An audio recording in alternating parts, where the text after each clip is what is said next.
पहली बात तो यह है, इतना विलंब क्यों किया और अगर विलंब किया तो चुनाव के बाद क्या दिक्कत थी। उनका एकमात्र उद्देश्य होता है हर मुद्दे को हिंदू मुसलमान में बांटो। सर वो कह रहे हैं कि नागरिकता छीनने का नहीं, नागरिकता देने का बात यह है संविधान में हर व्यक्ति को अपने धर्म को पालन करने का अधिकार है। इसलिए अगर किसी कानून में धर्म के आधार पर यह तय किया जाएगा कि कौन नागरिक बन सकता है, कौन नहीं बन सकता है, मेरे मत में ये भारतीय संविधान के खिलाफ है। क्रोनोलॉजी समझिए, टाइमिंग देखिए, चुनाव घोषित होने वाले हैं, 2024 का लोकसभा चुनाव आने वाला है, उसके पहले सरकार को अचानक से सोचता है कि हम ये लेकर आए। 5 साल से क्या कर रही थी सरकार, क्यों नहीं ला? इसलिए हम बोलते हैं ना कि सरकार पोलराइज करने की कोशिश कर रही है चुनाव के पहले, क्योंकि सरकार विफल हो चुकी है डेवलपमेंट के काम पे। देश सवाल पूछता है, मोदी जी अपनी गारंटियों में फेल हो चुके हैं कि 15 लाख रुपया अकाउंट में आएगा, नहीं आया। 2 करोड़ युवाओं को रोजगार मिलेगा, नहीं मिला। तो सारे सवालों के जवाब नहीं है इनके पास, इसके लिए अब ये लेकर आ गए। देखिए, हमारा तो पहले से ऑब्जेक्शन था, आज भी हम यही बोल रहे हैं कि ये जो कानून है ये रिलीजियस की बुनियाद पर बनाया गया है, ये अनकॉन्स्टिट्यूशनल है, इसकी कोई ये नहीं हो सकती। आप रिलीजन की बुनियाद पर कोई कानून को नहीं बना सकते और आप सीए को एनपीआर एनआरसी के साथ आपको देखना पड़ेगा, उसको सेपरेट करके नहीं देख सकते आप। तो हमारा तो ऑब्जेक्शन रहेगा।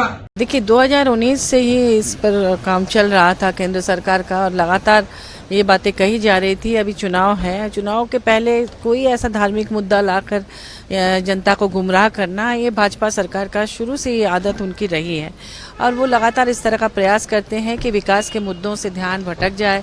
जो वादे किए थे भाजपा ने, केंद्र सरकार ने, उससे लोगों का ध्यान भटक जाए। और अभी जो कुछ भी अभी सुप्रीम कोर्ट ने जिस तरह से इलेक्टोरल बॉन्ड पर जो कार्रवाई उन्होंने की है, जिस तरह से कहा है एसबीआई को कि उसे ट्रांसपेरेंट करे, उसे लाया जाए सामने, इन तमाम मुद्दों से ध्यान भटकाने के लिए इसे लाया गया है और इससे कुछ होने जाने वाला नहीं है। हमारा देश भारत अनेकता में एकता का देश है।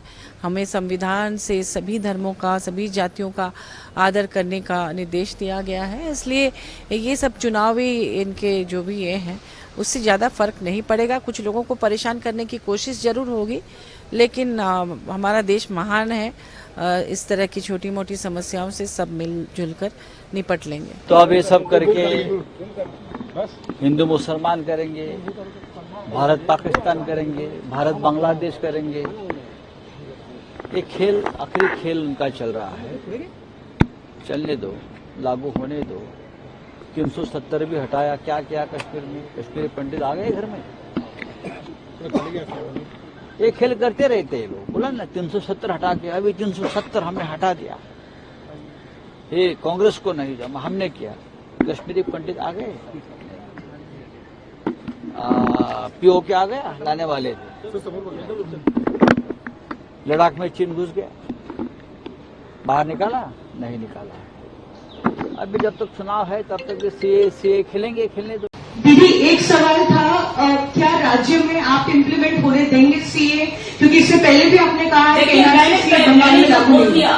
पहले मेरे को रूल्स देखने दीजिए। I am just watching the notification.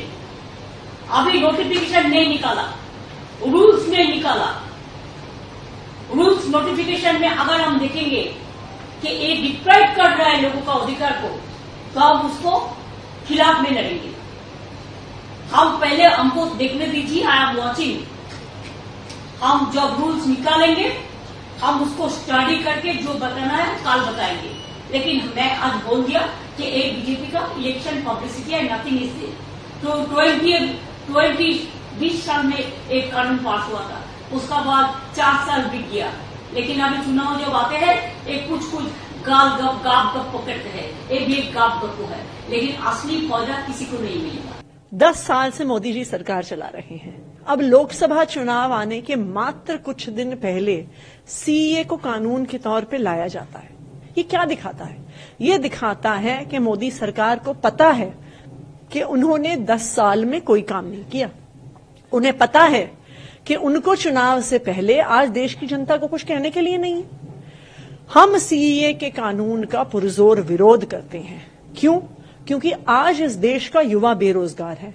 आज इस देश में रहने वाले गरीब के पास घर नहीं है। आज महंगाई का दर बढ़ रहा है। तो मोदी जी और देशों के अल्पसंख्यकों को भारत लाकर और उनको नागरिकता देने के बजाय हमारे देश के युवाओं को नौकरी देना, हमारे देश के आम परिवारों को महंगाई से निजात दिलाए, हमारे देश के गरीब परिवारों को घर दिलाए, अपने ऊपर छत दिलवाए, ये तो मोदी जी ने 10 साल से किया नहीं है। अब वो कह रहे हैं कि पड़ोसी देशों से अल्पसंख्यकों को भारत लेके आइए। क्यों?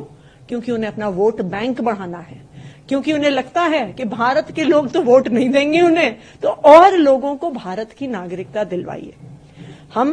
मैं फिर से कह रही हूं, सीएए का पुरजोर विरोध करते हैं और हम चाहते हैं कि पहले मोदी जी हमारे देश के लोगों का ध्यान रखें, उन्हें महंगाई से निजात दिलाएं, बेरोजगारी से निजात दिलाएं।